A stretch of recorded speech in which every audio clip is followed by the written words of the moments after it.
Hi friends, I am Pastor Rachel Fetters, and I am continuing our Lenten readings from the book Silent Voices, Sacred Lives.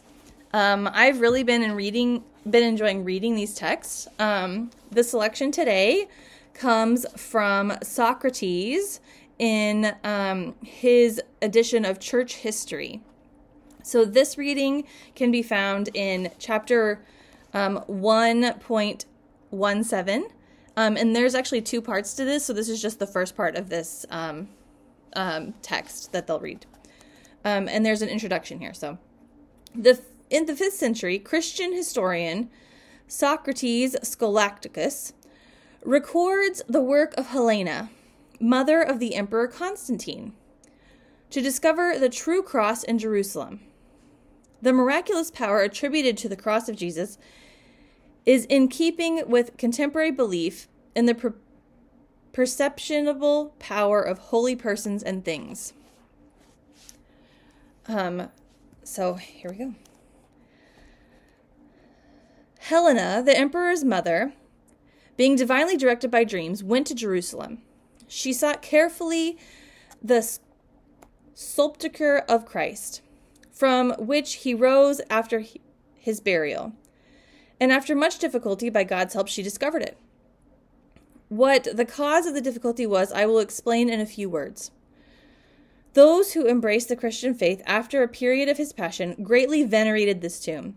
But those who hated Christianity, having covered the spot with a mound of dirt, erected on it the temple of Venus, and set her image there, not caring for the memory of this place. This succeeded for a long time, and it became known to the emperor's mother.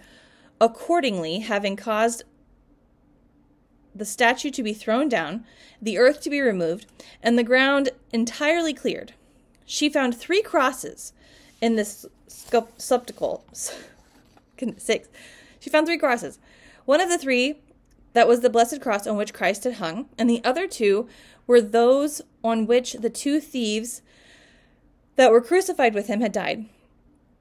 With these was also found the tablet of Pilate, on which he had inscribed in various characters that the Christ who was crucified was King of the Jews. However, since it was doubtful which cross they were in search of, the emperor's mother was not a little distressed. But from this trouble, the bishop of Jerusalem, Macarius, shortly relieved her, and he solved the doubt by faith. For he sought a sign from God and obtained it.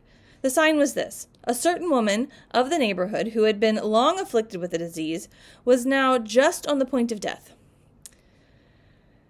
The bishop therefore arranged it so that each of the crosses would be brought to the dying woman, believing that if she would be healed, touching only the precious cross. Nor was he disappointed in his expectation, for the 2 crosses having been applied, which were not the Lord's, the woman still continued in dying. But the 3rd, which was the true cross, touched her, and she was immediately healed, and recovered her former strength. In this manner, then, was the genuine cross discovered. I hope this reading is a blessing for your week.